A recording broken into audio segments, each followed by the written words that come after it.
Pendant des siècles, les gens ont cité la Bible pour justifier leur pauvreté.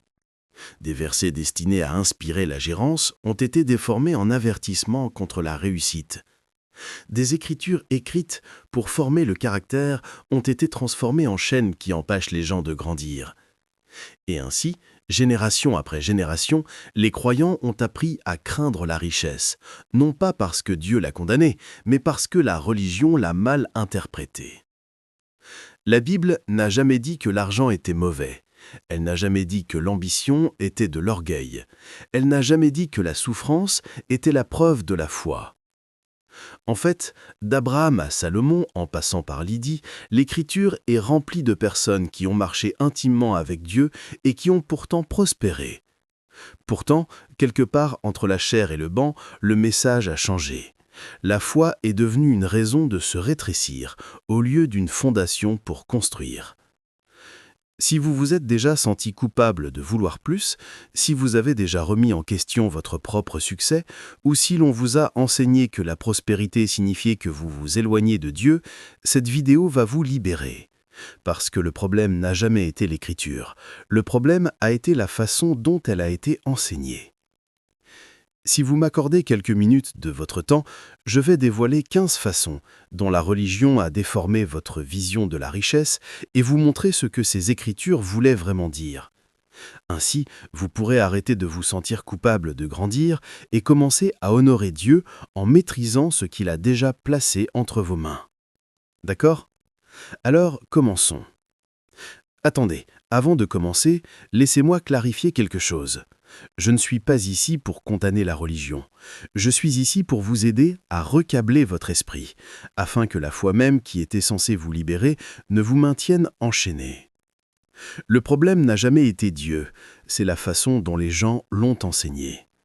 Vous devez comprendre le vrai conseil de Dieu, celui qui a rendu Abraham riche, Joseph influent et Lydie prospère, afin que vous puissiez marcher dans cette même sagesse, et non pas seulement la citer. La principale façon dont la religion a faussé ta vision de la richesse, c'est en t'enseignant des choses qui font passer la pauvreté pour de la sainteté. Pendant des siècles, on m'a dit aux chrétiens qu'être pauvre vous rendait en quelque sorte plus proche de Dieu, que le confort matériel vous éloignait du ciel. Alors les gens ont appris à porter la lutte comme un insigne d'honneur. Mais ce n'est pas l'écriture, c'est du conditionnement.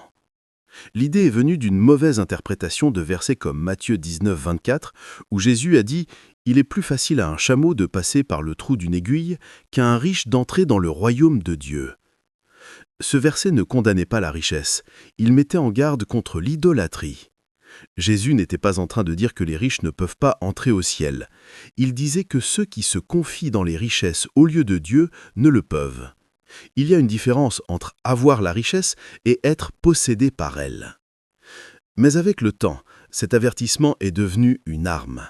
Les prédicateurs ont commencé à prêcher contre la prospérité comme si c'était un péché, et en faisant cela, ils ont créé des générations qui croyaient que la sainteté exigeait la souffrance. C'est pourquoi tant de chrétiens se sentent coupables de vouloir plus. Ils ont été entraînés à voir les bénédictions comme une tentation, au lieu d'un témoignage. Pourtant, de la Genèse à l'Apocalypse, le modèle de Dieu est clair. Il bénit son peuple pour qu'il devienne une bénédiction. Regardez Abraham. L'Écriture dit en Genèse 13, 2, « Abraham était très riche en bétail, en argent et en or. » Job, après son épreuve, a reçu 2 fois plus que ce qu'il avait avant. David a gouverné une nation. Salomon a bâti un temple dont le monde se souvient encore de la beauté. Même la femme des Proverbes 31, l'image même de vertu, gérait une entreprise profitable et dirigeait sa maison avec sagesse. Alors, si la richesse était mauvaise, pourquoi Dieu continuerait-il à la confier aux justes ? Parce que la sainteté n'a jamais porté sur le peu que vous possédez, elle porte sur la fidélité avec laquelle vous gérez ce que vous avez. Mais la religion a remplacé la gérance par la souffrance. Elle a enseigné aux gens que la lutte elle-même est spirituelle, que moins vous possédez, plus vous êtes humble. Pourtant, nulle part dans l'Écriture Dieu a célébré la pénurie. Lorsque Jésus a multiplié le pain et le poisson, il ne leur a pas seulement donné assez, il y a eu des restes.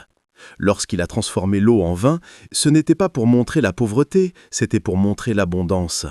Lorsqu'il a promis la vie, il a dit qu'elle serait la vie en abondance. Donc la pauvreté n'a jamais été l'objectif de Dieu, c'était la mauvaise interprétation de l'homme. La pauvreté limite votre capacité à servir. Vous ne pouvez pas financer l'Évangile, nourrir les affamés ou vêtir les pauvres si vous luttez constamment pour survivre.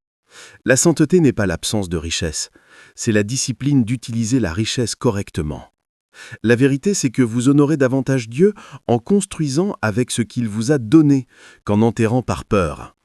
C'est ce qu'était la parabole des talents. Dieu récompense la multiplication, pas la maintenance. Alors arrêtez de glorifier le manque. Arrêtez d'appeler la limitation humilité. La pauvreté n'est pas la sainteté. C'est une gérance inachevée. Numéro 2. On vous a dit que l'argent était mauvais. Le verset n'a pas dit que l'argent était la racine de tous les maux. Il a dit « l'amour de l'argent est la racine de tous les maux ». Mais beaucoup de personnes ont arrêté de lire après les 5 premiers mots. Cette seule mauvaise lecture a façonné des générations entières de croyants.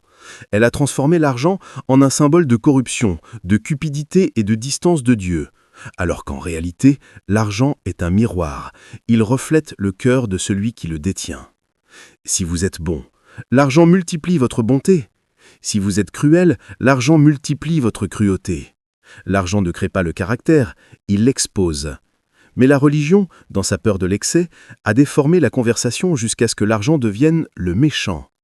Alors, au lieu d'enseigner aux gens à gérer la richesse, la chair a enseigné aux gens de l'éviter. Au lieu d'enseigner la gérance, nous avons enseigné la suspicion. Et lorsque les justes ont rejeté la richesse, les injustes l'ont maîtrisée. Revenons au verset complet. Car l'amour de l'argent est la racine de toutes sortes de maux, et certains, en s'y livrant, se sont égarés loin de la foi et se sont infligés à eux-mêmes beaucoup de tourments. 1 Timothée 6,10. Paul mettait en garde Timothée contre la convoitise, pas de la monnaie. Le problème n'était pas posséder de l'argent, c'était être possédé par elle. Lorsque votre désir de richesse remplace votre dévotion à Dieu, c'est là que ça devient mauvais. Mais d'une manière ou d'une autre, au fil des siècles, cette distinction s'est effacée. Les premiers chefs religieux, cherchant à protéger les gens de la gride, ont fait passer le pendule trop loin. Ils ont commencé à assimiler la prospérité à l'orgueil et la pauvreté à la pureté. Cette même tension existe aussi dans l'islam. Le Coran ne condamne jamais la richesse.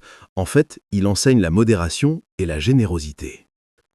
Sourate Al-Baqarah 261 dit l'exemple de ceux qui dépensent leurs biens dans le chemin d'Allah, et celui d'un grain qui fait pousser 7 épis, dans chaque épi 100 grains. Allah multiplie pour qui il veut. C'est de la multiplication, pas du rejet. L'islam honore la richesse lorsqu'elle est utilisée responsablement, au travers de la zakat, charité, des affaires éthiques et du soin des pauvres. Donc, même là, le principe est le même. L'argent est une confiance, pas un trappe. Dans le bouddhisme aussi, la richesse et la prospérité ne sont pas des cadeaux qui tombent du ciel. Ce sont le résultat de l'action juste, le karma, la cause et l'effet. Si vous plantez, vous récoltez. Si vous vous asseyez, vous vous dégradez. Dans tous les systèmes de foi, un principe reste constant. Le ciel est partenaire du mouvement. Quand Noé a construit l'arc, la pluie n'avait pas encore commencé. Quand Abraham a quitté sa patrie, la promesse n'avait pas été accomplie. Quand Jésus a multiplié le pain, les gens s'étaient déjà rassemblés, organisés et apporté ce qu'ils avaient. Les miracles se produisent après la structure. Alors, quand les gens disent « Dieu pourvoira », la bonne question est « Qu'avez-vous construit pour qu'il puisse pourvoir au travers ?» Si vos mains sont vides, même Dieu n'a rien à bénir, parce que l'huile n'a coulé que lorsque la veuve dans 2 Rois 4 a apporté des vases vides. L'instruction était le système, le miracle était la récompense. Alors, arrêtez d'attendre que les bénédictions vous trouvent. Concevez un système qui puisse les soutenir quand elles arrivent, parce que le ciel ne finance pas seulement les prières, il finance le but. Numéro 4. On vous a enseigné à être un serviteur, pas un gérant. Dans beaucoup de religions, la plus haute louange est réservée aux serviteurs. Et c'est noble. Mais personne ne vous a dit que le même Dieu qui honore les serviteurs appelle aussi des gérants. Les serviteurs entretiennent, les gérants multiplient. Quand vous apprenez seulement à servir, vous devenez utile à tout le monde sauf à vous-même. Quand vous apprenez à gérer, vous devenez une bénédiction pour tous ceux que vous servez. Quelque part en cours de route, les gens ont été formés à penser que l'humilité signifiait l'impuissance, que la soumission signifiait le silence, que la foi signifiait la fragilité. Ils citent Matthieu 23, 11 « Le plus grand parmi vous sera votre serviteur ». Mais ils oublient que le même Jésus a dit dans Luc 10, 13 « Faites du commerce jusqu'à ce que je revienne ». Autrement dit, faites des affaires, gérez les ressources et multipliez ce que je vous ai donné jusqu'à mon retour. C'est la gérance, pas la servitude. La parabole des talents dans Matthieu 25 n'était pas durant performance religieuse. Elle portait sur la gestion financière et des ressources. Le maître a donné 5 talents à un homme, 2 à un autre et 1 à un troisième, chacun selon sa capacité. Ceux qui ont multiplié les leurs ont été récompensés. Celui qui a enterré le sien, celui qui a joué la prudence, a été condamné. Et pourtant, la religion a renversé cette histoire. Au lieu de célébrer la multiplication, elle a glorifié le minimalisme. Au lieu d'enseigner aux croyants de gouverner les ressources, elle leur a enseigné de tout donner et attendre que le ciel remplisse leur cupe. Ce n'est pas de la foi, c'est de la mauvaise gérance. Dieu n'est pas contre le service, il est contre le gaspillage. C'est pourquoi Jean 6,12 rapporte Jésus disant, après avoir nourri les 5000, « Ramassez les morceaux qui restent, afin que rien ne se perde. » Même les miracles avaient une gestion. En islam, cette vérité est profondément tissée dans le concept d'amana, qui signifie confiance ou responsabilité. Tout ce que vous avez, votre richesse, votre temps, votre influence, est une confiance d'Allah. Et il vous est commandé de le gérer sagement. Le prophète Mohammed, paix soit sur lui, a dit « Chacun de vous est un berger, et chacun de vous sera interrogé sur son troupeau. » C'est là la gérance. Vous n'êtes pas appelé à posséder aveuglément, vous êtes appelé à rendre compte fidèlement. Et cette même vérité apparaît partout, dans le christianisme, le judaïsme, le bouddhisme, même dans la sagesse africaine ancienne. Dans chaque système de foi, la confiance divine exige la gestion, pas le simple entretien. Enterrer votre don au nom de l'humilité n'est pas sain, c'est de la désobéissance.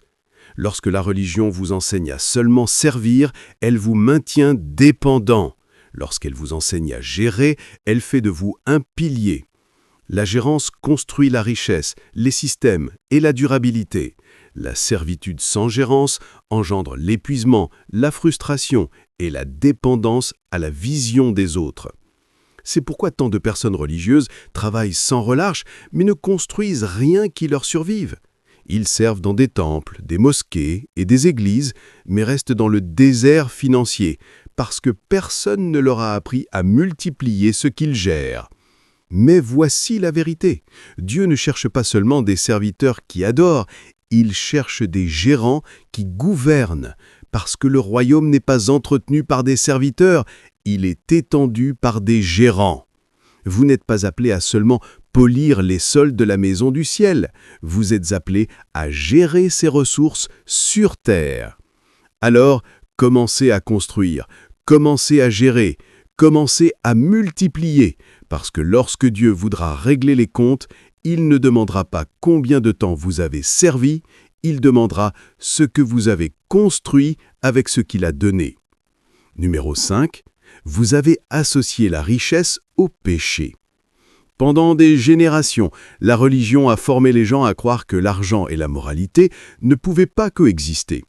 Elle a fait ressembler les riches à des méchants et les humbles pauvres à des héros. Alors, quand les fidèles commencent à prospérer, la culpabilité s'installe. Ils commencent à s'excuser pour le confort, à cacher leur bénédiction ou à minimiser leur croissance, comme si l'abondance les disqualifiait de la spiritualité. Mais cet état d'esprit n'est pas sain, il est nuisible, parce qu'il enseigne silencieusement que plus vous luttez, plus Dieu vous aime. Et ce n'est pas vrai. La vérité est que la richesse est un outil, une force qui magnifie le cœur derrière elle. Un homme juste avec de la richesse peut changer le destin de nations. La richesse peut financer des hôpitaux, nourrir des familles, construire des écoles, autonomiser des rêves et libérer des communautés des chaînes de la dépendance. Le problème n'a jamais été la possession de l'argent, c'est d'être possédé par elle. Lorsque vous voyez la richesse comme un péché, vous sabotez inconsciemment toute tentative de la construire. Vous commencez à rejeter des opportunités, à sous-évaluer vos compétences ou à vous sentir coupable de vouloir plus. Vous priez pour juste assez, sans réaliser que juste assez vous maintient en survie, non en transformation.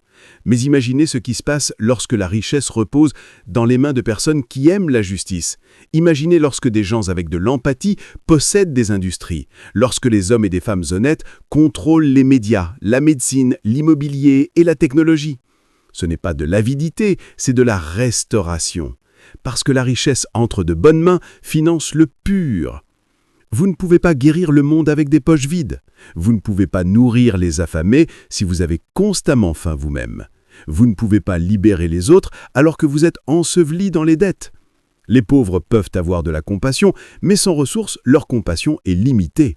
Les riches ont de la portée et quand elle est associée à l'intégrité, cette portée devient une force pour le bien. La richesse vous donne une voix, de l'influence, de la stabilité. Elle vous permet de dire non quand le compromis frappe. Elle vous donne le pouvoir de choisir la droiture sans mendier la permission. Lorsque les bonnes personnes restent fauchées, les mauvaises personnes achètent le pouvoir. Lorsque les honnêtes se retirent de la richesse, les corrompus la redéfinissent. Lorsque les spirituels rejettent la prospérité, les avides dominent les systèmes. C'est pourquoi le but n'est pas d'adorer l'argent, c'est de le maîtriser, de devenir des gérants qui l'utilisent pour créer du bien, multiplier la bonté et restaurer la dignité des autres. Alors, arrêtez d'assimiler la richesse au péché. Le problème n'a jamais été l'or, c'était toujours le cœur derrière lui. Parce que lorsque la richesse est détenue par les sages, le monde devient un meilleur endroit, non pas un plus riche, mais un plus libre. Numéro 6. Vous avez été récompensé pour le sacrifice, pas la stratégie. On vous a dit de donner jusqu'à ce que le fasse mal, mais personne ne vous a appris comment donner jusqu'à ce que ça grandisse. Dans beaucoup de traditions religieuses, le sacrifice est loué, mais à juste titre. Le sacrifice est la façon dont on montre la dévotion, la gratitude et l'abandonnisme. Mais quelque part en cours de route, nous avons commencé à glorifier la douleur au lieu du but. Nous avons commencé à croire que plus nous perdons, plus nous devenons saints, que plus nous sommes pauvres, plus nous devons être purs, que moins nous planifions, plus Dieu pourvoit. Mais ce n'est pas ce que l'enseignement enseigne. Romains 1:1 dit « Offrez vos corps comme un sacrifice vivant, saint et agréable à Dieu ». Il n'a jamais dit sacrifice mourant, il a dit vivant, ce qui signifie que votre dévotion n'est pas prouvée par la destruction, elle est prouvée par la transformation. Vous n'aviez jamais été censé vous épuiser, vous étiez censé porter du fruit. Pourtant, dans beaucoup d'espaces religieux, les gens célèbrent l'épuisement comme fidélité. L'homme qui donne tout sans sagesse est appelé généreux. La femme qui ne dit jamais non est appelée ointe. Mais qu'arrive-t-il quand votre don vous laisse vide, votre ministère vous laisse amer et votre service vous laisse fauché? Le sacrifice sans stratégie n'est pas sain, il est insoutenable. Même Dieu n'a pas créé le monde en un seul jour. Il avait un système, un jour à la fois, une étape après l'autre, l'ordre avant le résultat, la structure avant le succès. Le même principe se retrouve dans l'islam. Le Coran dit que chaque âme regarde ce qu'elle a avancé pour demain.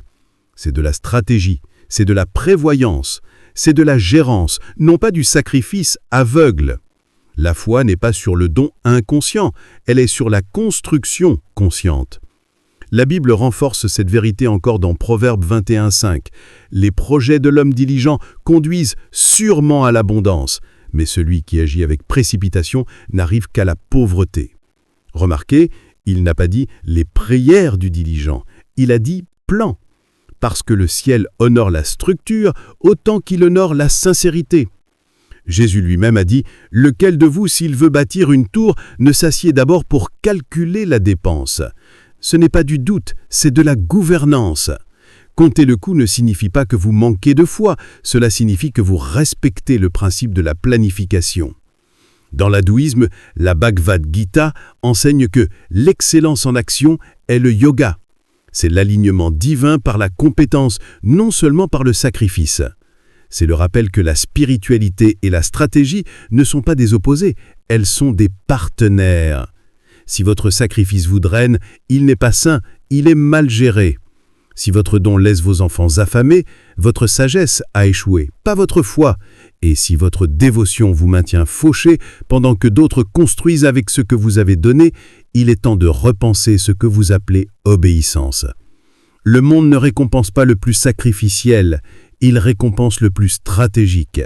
La foi n'annule pas la sagesse, elle l'appelle, parce que votre but n'était pas de mourir pour ce en quoi vous croyez, mais de construire ce en quoi vous croyez. Numéro 7, on vous a dit que le désir égalait la gride. Soyons honnêtes, la religion vous a fait craindre de vouloir plus. Quelque part en cours de route, on vous a dit que vouloir une meilleure vie signifiait que vous étiez matérialiste, que rêver grand vous rendait mondial. Alors vous avez appris à enterrer votre désir et appelé cela humilité.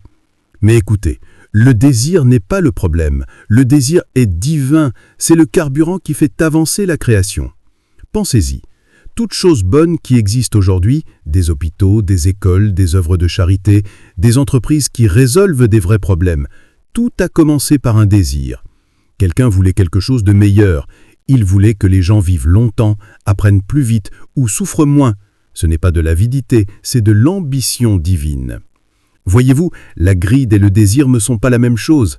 La gride prend, tandis que le désir construit. La gride dit « je veux plus pour moi ». Le désir dit « je veux plus pour pouvoir faire plus ». Mais la religion a brouillé cette ligne, et au lieu d'enseigner l'équilibre, elle a enseigné la culpabilité. Alors maintenant, quand quelqu'un dit qu'il veut gagner de l'argent, les gens souffroguent. Quand quelqu'un parle de croissance ou d'expansion, on lui dit d'être content. Mais contentement ne signifie pas complaisance. Vous pouvez être reconnaissant de là où vous êtes et toujours avoir envie de plus. La Bible dit dans Proverbe 37,4 « Faites de l'Éternel tes délices, et il te donnera ce que ton cœur désire. Pas tes peurs, pas tes limites, tes désirs. Pourquoi ? Parce que c'est lui qui les a plantés là. » Jacob 4,3 est mal cité tout le temps. Vous demandez et vous ne recevez pas, parce que vous demandez mal dans le but de satisfaire vos passions. Mais Jacques ne disait pas de ne pas demander, il disait de ne pas demander égoïstement. Il y a une différence entre vouloir la richesse pour opprimer les gens et vouloir la richesse pour bénir les gens. Même en islam, cette vérité apparaît. Le prophète Muhammad a dit « Le croyant fort est meilleur et plus aimé d'Allah que le croyant faible, bien que tous deux soient bons. La force n'est pas seulement physique, c'est la capacité, spirituelle, mentale, financière. Parce que la force vous donne de l'influence, et l'influence vous donne de la portée. Et c'est le point. Dieu peut utiliser un croyant fort pour changer le monde. Mais si vous êtes toujours fauché, toujours en survie, toujours en train de vous excuser de vouloir plus, comment ferez-vous cela? Le désir n'est pas une rébellion, c'est une réponse au but. C'est la façon du ciel de dire « il y a plus en toi, va le trouver ». Alors non, vous n'avez pas besoin de vous sentir mal de vouloir plus. Vous n'avez pas besoin de faire taire vos objectifs pour paraître spirituel. Vous pouvez honorer Dieu et toujours vouloir grandir. Parce que le désir est ce qui vous pousse à atteindre plus, à créer plus et à devenir plus. Et lorsqu'il est guidé par le but et non la gridité, il devient un acte d'adoration. Alors, arrêtez de tuer votre désir. Nourrissez-le, façonnez-le. Laissez-le devenir quelque chose qui bénit les autres. Parce que la vérité est que votre désir n'est pas votre ennemi, c'est votre mission. Numéro 8. On vous a enseigné à chercher des miracles au lieu de la maîtrise. Vous ne pouvez pas construire une vie riche sur les miracles seuls. Les miracles n'ont jamais été destinés à remplacer la maîtrise, ils étaient destinés à la récompenser.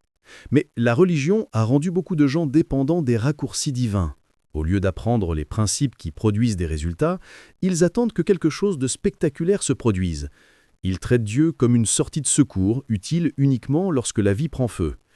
Cela semble spirituel, mais ce n'est pas le cas. Ce sont des croyances paresseuses.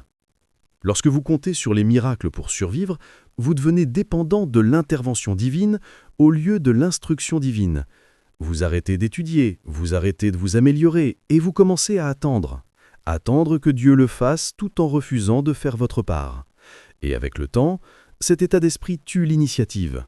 Vous commencez à confondre les pics émotionnels avec le progrès spirituel. Vous pensez que sentir des frissons pendant le culte est un signe que quelque chose change, même lorsque rien dans vos habitudes, votre état d'esprit ou vos finances ne change. La vérité est simple, Dieu ne récompense pas la paresse déguisée en foi. La Bible n'a jamais dit priez et tout se mettra en place. Elle dit en Proverbe 14:23 que tout travail assidu amène l'abondance, mais les paroles en l'air ne mènent qu'à la pauvreté. La prière est puissante, mais elle n'a jamais été destinée à remplacer le processus. Elle était destinée à le guider. Même lorsque Dieu a accompli des miracles, ils ont toujours fonctionné par le mouvement. Lorsque Jésus a multiplié le pain, quelqu'un a dû le distribuer. Lorsque la mer Rouge s'est séparée, Moïse a dû tendre son bâton. Les miracles suivent le mouvement, ils ne s'y substituent pas.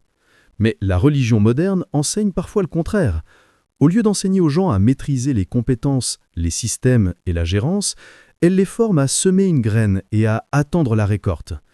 Il n'y a rien de mal avec la foi, mais la foi sans forme devient fantaisie. Dans Jacques 2:1, l'Écriture dit que « la foi sans les œuvres est morte ». Ce n'est pas une métaphore poétique, c'est un principe financier. Vous ne pouvez pas croire pour la richesse tout en évitant la discipline qu'il faut pour la créer. Vous ne pouvez pas prier pour la croissance tout en refusant de planter, d'arroser et d'apprendre. L'islam enseigne la même sagesse. Le prophète Mohammed a dit « Attache ton chameau, puis aie confiance à Allah ». En d'autres termes, sécurise ce que tu peux avant de demander la protection divine. C'est la maîtrise, c'est l'équilibre entre la foi et la responsabilité. Même dans le bouddhisme, les miracles ne sont pas considérés comme des raccourcis, ce sont des sous-produits de la maîtrise. Le Bouddha a enseigné que l'illumination, non pas l'évasion, est le miracle le plus élevé. Cela signifie que la transformation est plus grande que l'intervention. À travers toutes les confessions, le modèle est clair. Le ciel bénit l'ordre, pas le chaos. Dieu ne continuera pas de faire pour vous ce qu'il vous a donné le pouvoir d'apprendre.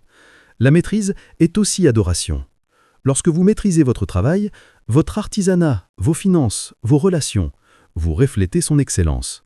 Vous devenez un témoignage vivant que la foi peut produire des résultats. Les miracles sont beaux, mais la maîtrise soutient ce que les miracles commencent. Un miracle peut ouvrir une porte, mais seule la maîtrise la maintient ouverte. Alors, arrêtez de courir après les signes et commencez à bâtir des systèmes, parce que le ciel ne nourrit pas ceux qui attendent, il honore ceux qui travaillent. Numéro 9. On vous a enseigné à vous sentir mal, d'apprécier la richesse. Vous gagnez enfin quelque chose de bien, et la première pensée qui vous traverse l'esprit est « Est-ce que je mérite vraiment cela ?» Ce n'est pas de l'humilité qui parle, c'est du conditionnement. Pendant des années, la religion a conditionné les gens à associer le plaisir au péché. On vous a enseigné que le confort signifiait compromettre, et que pour toujours plaire à Dieu, vous deviez toujours vivre au bord de la survie. Alors vous minimisez vos victoires, vous cachez votre succès, vous vous excusez de vos bénédictions. Et lorsque d'autres louent ce que vous avez accompli, vous vous empressez de le minimiser, parce que d'une manière ou d'une autre, vous avez été traîné pour croire que la modestie égale la médiocrité. Mais l'humilité n'a jamais consisté à vous rétrécir. Elle s'agit de vous rappeler d'où vient votre force. La Bible dit dans Proverbe 8:18 que vous devez vous souvenir de l'Éternel votre Dieu, car c'est lui qui vous donne la force d'acquérir ses richesses. Pas la permission, la force. Cela signifie que la richesse n'est pas un péché, c'est un signe d'autonomisation divine. Mais la religion a déformé cette vérité. Elle a dit aux gens que le chemin étroit signifiait que vous ne pouviez pas avoir de belles choses. Elle a cité des versets comme « Il est plus facile à un chameux de passer par le trou de l'aiguille qu'à un riche d'entrer dans le royaume de Dieu ». Mais ils n'ont jamais expliqué ce que cela signifiait véritablement. Jésus ne condamnait pas la richesse, il confrontait l'attachement. Le trou de l'aiguille n'était pas un outil de couture, c'était une petite porte à Jérusalem que les chameaux ne pouvaient franchir qu'après avoir été déchargés. En d'autres termes, la richesse n'est pas le problème, le poids est. Si vos possessions vous possèdent, alors oui, elles vous éloigneront de Dieu. Mais si vous les maîtrisez, elles peuvent servir son but. L'islam enseigne une truth similaire. Le prophète Mohammed n'était pas pauvre, il était chargé de ressources et les gérait oisement.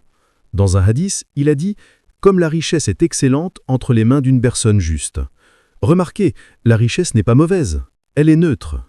Elle prend la nature de celui qui la possède.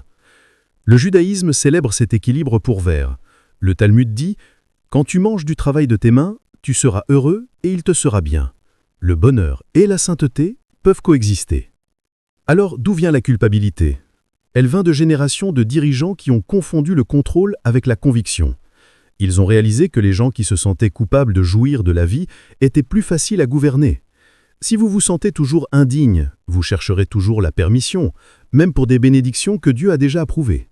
Mais la vérité est que vous n'honorez pas Dieu en vivant dans le manque. Vous l'honorez en vivant avec gratitude. Le plaisir ne signifie pas l'excès, il signifie appréciation. Il signifie reconnaître la bonté de la source travers le joie de ce qu'il a donné. Vous pouvez bien vivre et rester sain. Vous pouvez prospérer et rester pur. Vous pouvez porter de la qualité, bien manger, voyager librement et rester profondément spirituel.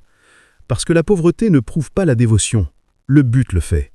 Et lorsque vous prospérez avec un but, votre vie devient un témoignage que Dieu ne fait pas sauver, il récompense. Alors, arrêtez de vous excuser de l'abondance. Vous ne l'avez pas volé, vous l'avez géré. Vous ne l'avez pas manipulé, vous l'avez multiplié. Vous n'avez pas trahi votre foi, vous l'avez accompli. La richesse appréciée avec gratitude est une adoration, et la gratitude sans culpabilité est la liberté. Numéro 10. On vous a enseigné à travailler pour le ciel, non à bâtir sur terre.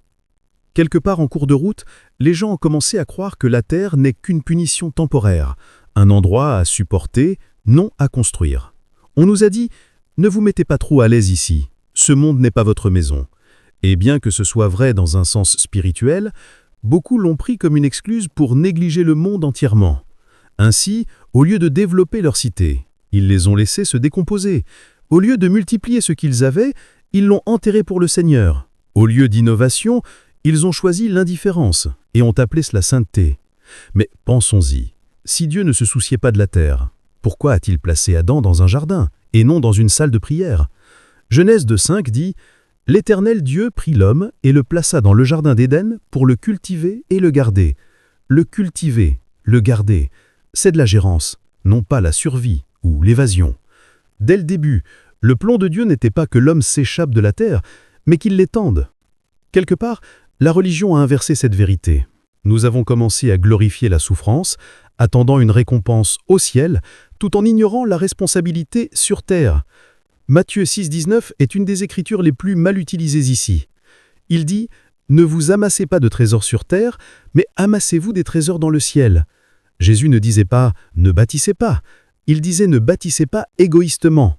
Il enseignait la priorité, non pas la pauvreté. En islam, il y a une mauvaise compréhension similaire.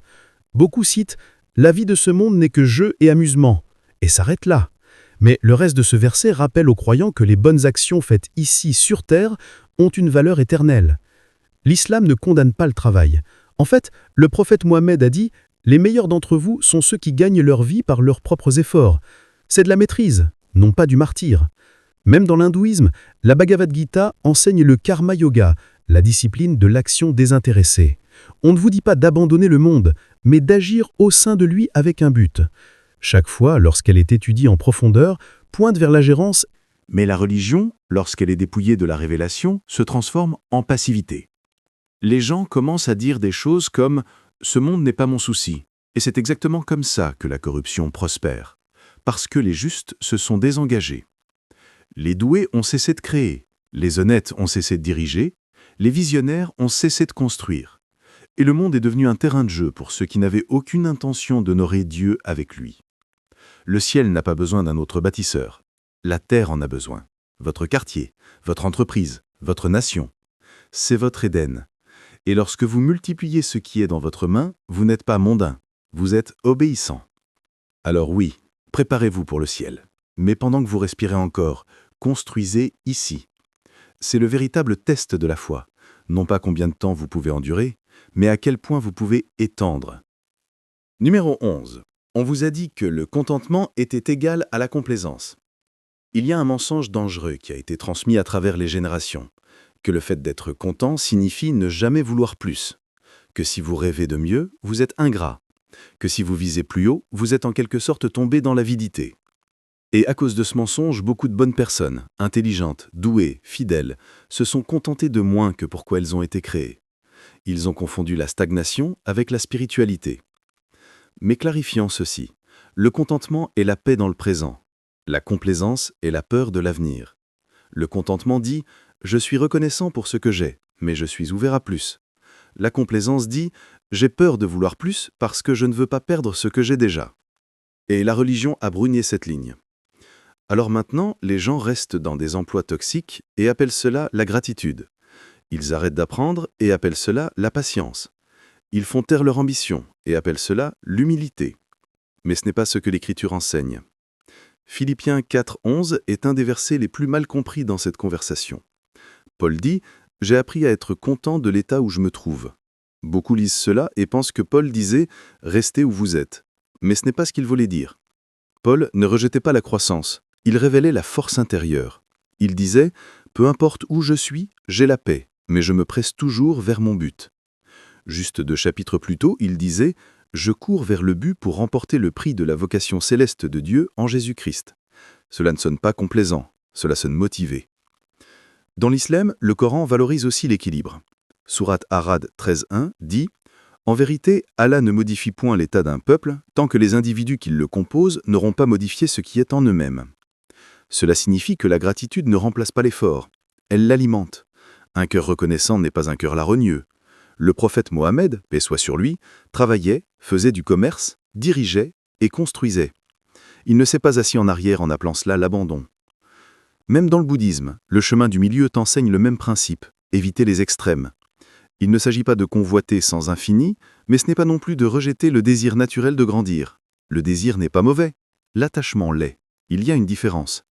Toutes les fois, lorsqu'elles sont étudiées en profondeur, enseignent l'équilibre. Mais avec le temps, l'équilibre a été remplacé par la peur. Les gens ont commencé à assimiler l'ambition à l'arrogance et l'effort à l'ego. Mais pensez-y, tout arbre qui grandit est content de ses racines, mais tend toujours vers le ciel. Il ne se sent pas coupable de s'étendre, il a été conçu pour cela. Vous aussi.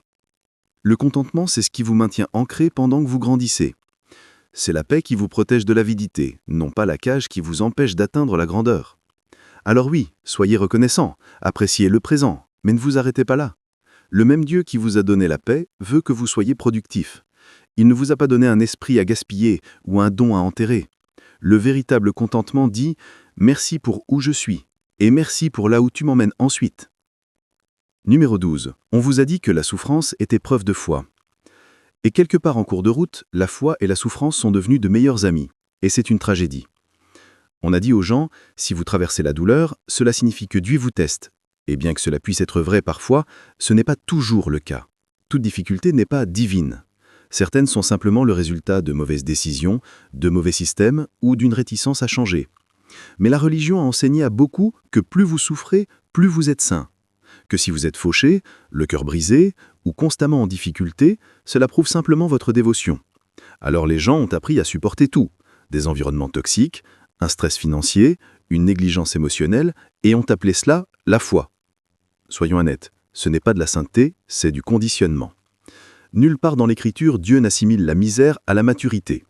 Oui, la Bible dit en Jacques 1:2, « Regardez comme un sujet de joie complète, mes frères, les diverses épreuves auxquelles vous pouvez être exposés. » Mais ce verset ne glorifie pas la peine, il vous rappelle de garder la perspective pendant que vous grandissez au travers de celle-ci. Le but n'était jamais de construire un style de vie autour de la souffrance, c'était de construire de la force à travers des défis temporaires. Jésus lui-même a enduré la croix, mais seulement dans un but. Il n'y est pas resté. La résurrection était le point. Puis trop de believants se maintiennent cloués à des croix qu'ils n'ont jamais été appelés à porter. Ils glorifient le manque, ils romantisent la strugule, et ils appellent le refus de s'élever l'humilité. Mais si vous lisez vraiment l'Écriture, vous verrez un patron. Dieu se réjouit de la fructification, non pas de la frustration. Jean 15:8 dit « C'est à la gloire de mon Père que vous portiez beaucoup de fruits, non pas que vous portiez beaucoup de douleur. » Le fruit, non la douleur, est la preuve de foi. L'islam enseigne aussi l'équilibre ici. Oui, la patience dans l'adversité est une vertu, mais le prophète Mohammed, paix soit sur lui, a dit « Le bel-aimant fort est meilleur et plus aimé d'Allah que le bel-aimant faible. » La force, physique, émotionnelle et même financière, est vue comme une vertu, non pas quelque chose à craindre. Les musulmans sont encouragés à travailler, à planifier, à construire et à chercher à la fois le succès mondain et la croissance spirituelle. La patience n'est pas attendre dans la douleur pour toujours, c'est faire confiance à Dieu pendant que vous avancez vers le soulagement. Dans l'hindouisme aussi, la souffrance n'est pas glorifiée comme un état permanent. Elle est comprise comme quelque chose à transcender, non pas à embrasser pour toujours. Le karma enseigne que les actions sages mènent à de meilleurs résultats. Le but est d'évoluer au-delà de la douleur, non pas d'y vivre comme preuve de spiritualité. Alors corrigeons cette idée une fois pour toutes. La peine n'est pas preuve de foi. La foi n'est pas seulement survivre à des tempêtes, c'est apprendre à construire après elles. C'est apprendre ce que vous avez appris dans l'obscurité et à l'utiliser pour apporter la lumière. Un bel évent souffrant pourrait inspirer de la sympathie. Mais un bel évent prospère, un qui marche dans la sagesse, la paix et la prospérité, inspire de la transformation. Parce que quand les gens vous voient guéris, complets et florissants, ils arrêtent de demander « Où est Dieu ?», et commencent à dire « Sûrement Dieu est avec eux ». Vous ne prouvez pas la foi par combien vous pouvez endurer, vous la prouvez par combien vous pouvez créer, construire et bénir les autres. La foi n'est pas censée vous laisser dans la douleur, elle est censée vous mener à la puissance. Numéro 13. On vous a appris que vous avez donné aveuglement, pas intelligemment. Parlons de la guérison, car pour beaucoup de gens, la générosité est devenue un voyage de culpabilité au lieu d'une stratégie de croissance. Quelque part en cours de route, la religion a fait du don plus une question d'émotion que d'éducation. On vous a dit de donner sacrificiellement, mais personne ne vous a dit de réfléchir avant de donner. Alors les gens ont commencé à donner aveuglément, par peur, par pression ou par le besoin de prouver qu'ils sont fidèles, au lieu de donner par entendement. La vérité est que le don n'est pas censé vous drainer, il est censé vous développer. Vous êtes censé donner avec sagesse, non par inquiétude. Mais la religion a fait croire que plus votre don est spontané, plus il doit être spirituel. Alors les gens ont commencé à répondre à chaque moment émotionnel, chaque serment et chaque besoin urgent, sans poser de questions fondamentales comme « Où va cet argent ? Quel impact cela créera ? Quel principe je suis en train d'appliquer ?» C'est ainsi que la manipulation prospère, là où l'entendement fait défaut. Abordons un des versets les plus mal compris dans la Bible, Luc 6, 38. « Donnez, et il vous sera donné. » Beaucoup ont été enseignés que c'était un chèque en blanc du ciel, que si vous donniez simplement de l'argent, n'importe où, d'une manière ou d'une autre, magiquement Dieu le multiplierait. Mais ce n'est pas ce que Jésus était en train de dire. Lisez le contexte. Il parlait de pardon, de miséricorde et de jugement, la loi de la réciprocité. Le principe est plus large que l'argent. Il dit « La mesure dont vous vous servez vous sera appliquée en retour ». Cela signifie que si vous donnez stupidement, vous recevrez probablement des résultats stupides. Si vous donnez sagement, là où il y a de bonnes terres, de la structure et de la gestion, alors votre don se multiplie. Même Proverbe 19-17 dit « Celui qui a pitié du pauvre prête à l'Éternel, qui lui rendra selon son œuvre ». Remarquez la sagesse ici, c'est la bonté envers le pauvre, non pas la négligence envers quiconque a un microphone. Le véritable don résout de vrais problèmes. Il investit dans les personnes, pas dans les personnalités. Dans l'islam, il y a aussi un équilibre ici. Oui, la charité, le sadaka et la zakat, n'est pas aléatoire ou émotionnelle. Elle est structurée, intentionnelle et axée sur un but. Le Coran spécifie même dans Sourate At-Tawba 9.6 qui est qualifié pour recevoir la zakat. Vous êtes censé donner, yes, mais aussi savoir pourquoi, comment et à qui. C'est de la générosité intelligente, c'est l'ordre divin. Toutes confessions majeures enseignent que le don est sacré, mais elles enseignent aussi la responsabilité.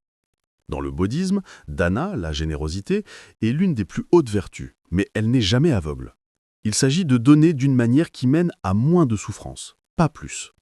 Dans l'hindouisme, la Bhagavad Gita classe le don en 3 types. Sattvik, qui signifie pur et sage, rajasique, qui signifie pour la reconnaissance, et tamasique, qui signifie ignorant ou nuisible. La plus haute sorte de don est réfléchie et intentionnelle. Alors, si votre don vous laisse vide, anxieux ou plein de ressentiment, quelque chose ne va pas. Vous n'êtes pas destiné à donner jusqu'à ce que vous vous cassiez, vous êtes destiné à donner jusqu'à ce que vous construisiez.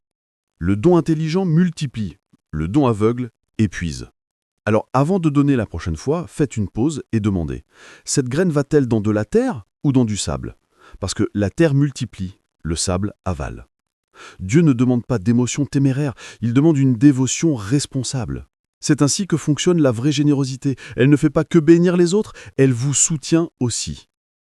Numéro 14. On vous a enseigné que la richesse vous distrait de Dieu. Pendant longtemps, la religion a rendu les gens méfiants de succès. Si vous étiez trop à l'aise, on disait que vous vous éloigniez de Dieu. Si votre entreprise commençait à croître, quelqu'un chuchotait « Soyez prudent, l'orgueil précède la chute ».